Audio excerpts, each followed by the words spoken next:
Before we get started on this unboxing, I wanted to show you guys that I did get the seat belts installed and use the supplied hardware. Kind of the tip there is, if you're putting in 3 seat belts, you only need to buy 2 of them that come with hardware, and then the center belt can share the hardware from the 2 seats on the outside. There's a few companies out there that sells these heat and air kits for street rods or aftermarket applications, if you will. This is probably known as, I don't know, the most custom, the most top of the line, the nicest kit, and they're not priced like you would expect them to be above their competition. But I don't know if you'd consider it their competition. To me, vintage air and old air products really kind of battle head to head. And if you remember on the square body, we used the old air products kit and it worked perfectly. The issue I had with it was ugly. I mean, it looked like an old GM unit that went under the dash.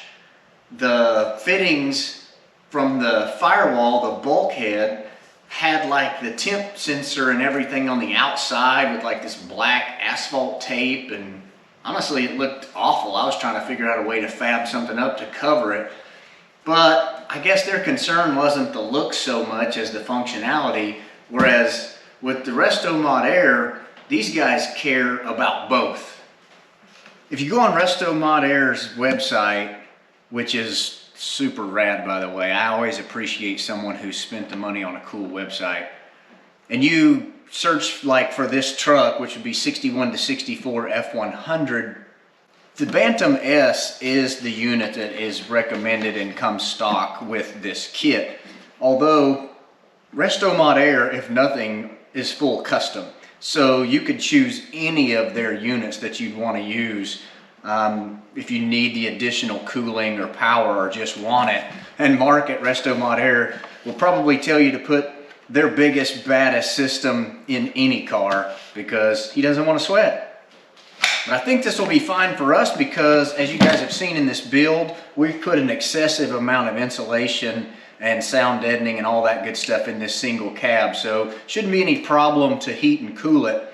Now, I'll show you this side because I think it's pretty cool, this red anodized bracket. This is what they put on all of their units, and then it's kind of up to you to go from these mounting points to what you need to do against your firewall. But I love that they don't use anything that is supposed to be through bolted.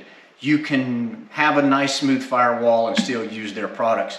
I like the Bantam-S because this is that down firing floor vent right there at the passenger's feet. I think that's a nice touch. Now, this unit in complete width is only 17 inches wide, top to bottom. Actually, it's about 11 inches, but you're still going to need these hoses that'll point up, and these 2 go to defrost as they're clearly marked, and then these 3 are for dash. And when they mention infinite blend, it's because they've got these 2 servo motors on the end of this box, so it can close both the dash portion and the defrost portion ever so slightly, or however you're comfortable. There's no limit. It's not an on-off for dash or defrost. It literally can be restricted at an amount that works for you. Now this, from the direction you're looking at, will be tucked this direction against the firewall. And this will be the cab side or the seat side internally in the truck. There's going to be room for these to go up before the dash starts to curve, so that's all good.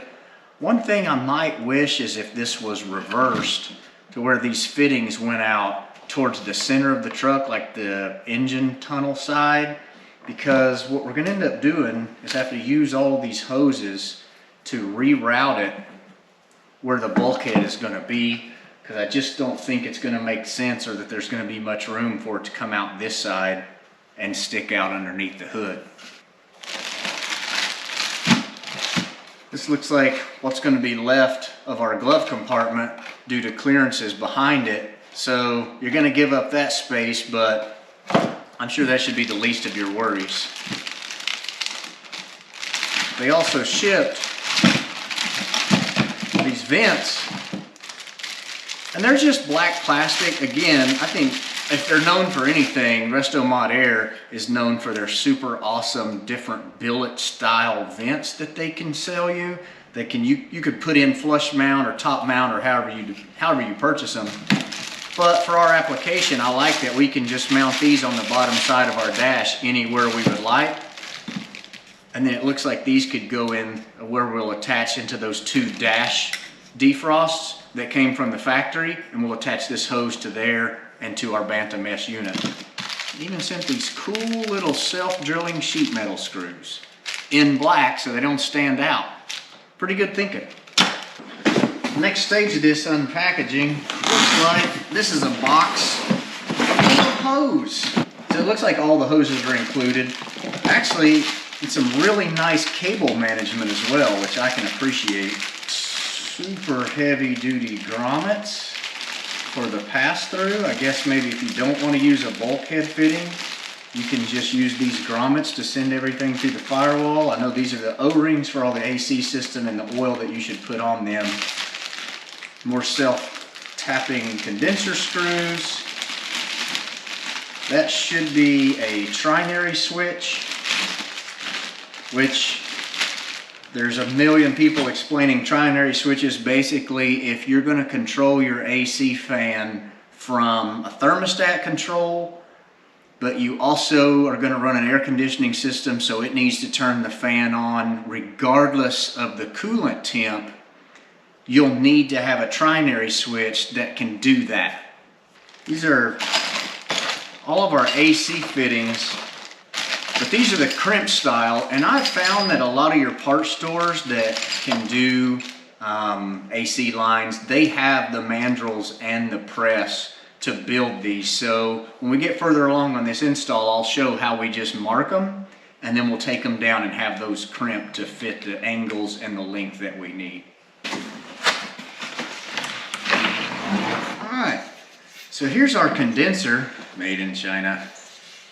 And I do love that it's already painted black. I know on our old Air products it was silver, and I just don't like the way that looks when you see it through the grill. Most of this stuff will ship with a vacuum pulled on it, so you'll know if it had any leaks whenever you first open it. Actually, it's pressurized. So we know this thing wasn't leaking because it still had pressure when we got it.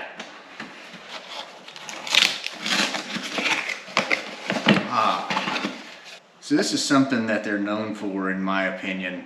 You can control the entire system via Bluetooth with this box if you don't have a place that you want to mount knobs in your custom built rod, which is kind of nice to not be forced to do so. Also, like in their, I think Restomod had built a Continental, and they used a large iPad to control it, which it didn't have to be physically plugged into anything because the iPad could just Bluetooth the controls to their AC unit. Inside this box is their wiring harness and their heater control valve, which is pretty straightforward, clearly labeled. Also another item that by design had to be on the outside of the firewall with our old Air Products unit and couldn't be mounted inside the cabin and less ugly. Wiring these up is pretty straightforward. You have ignition power to the relay, and then you have ignition power to this Bluetooth controller box, and then you need a ground and then an output to your fan relay, so it will kick on the coolant fan even if the engine's not to temperature when the AC compressor is running.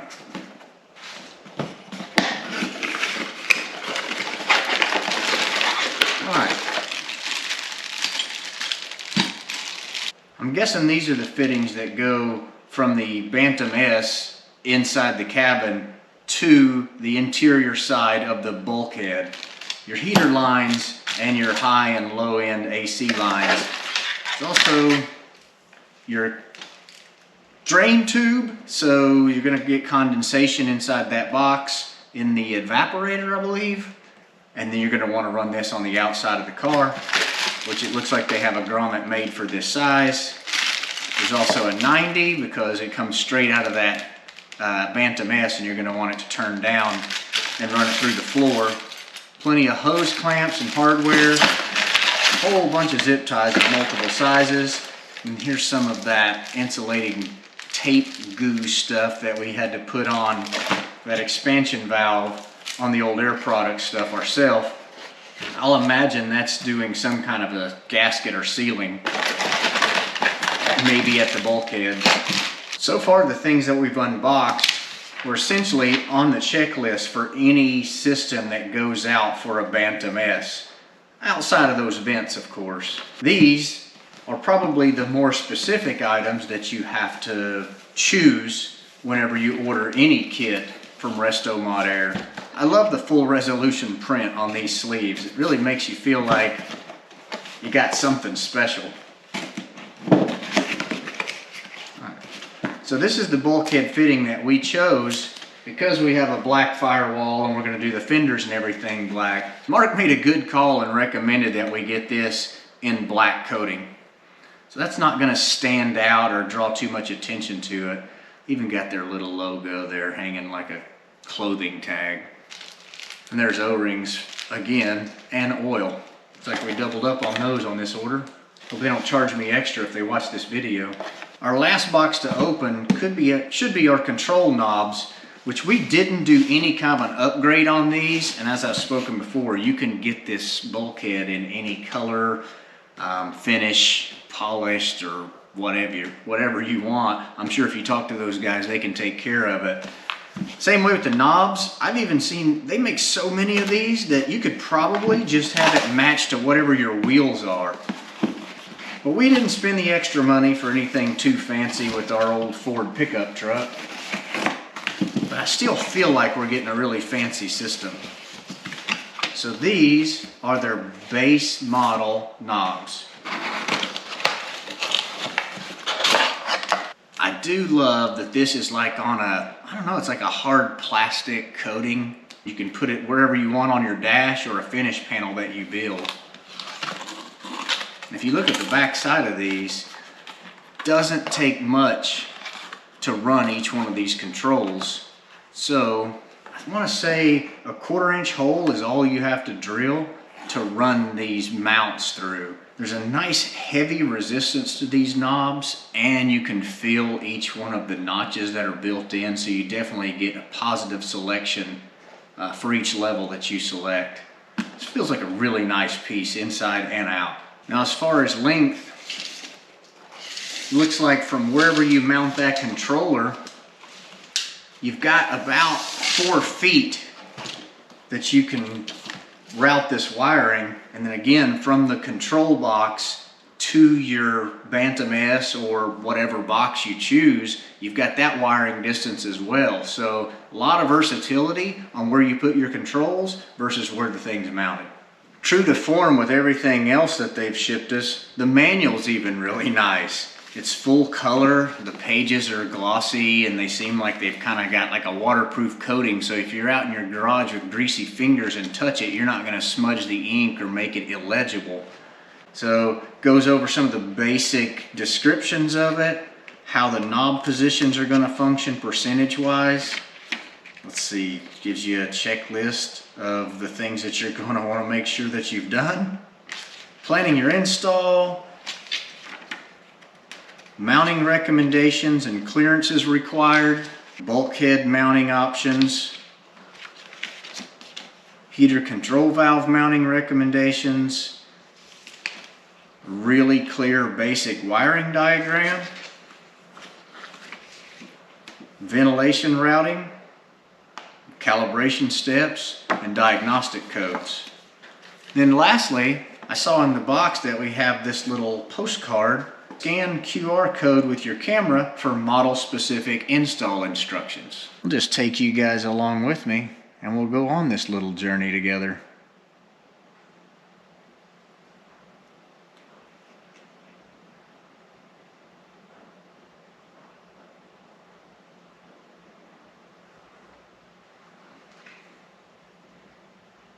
All right.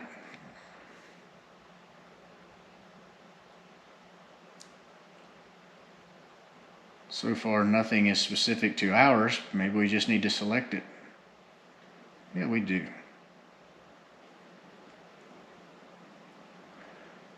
This is nice. Shows our knobs, planning, checklist, wiring.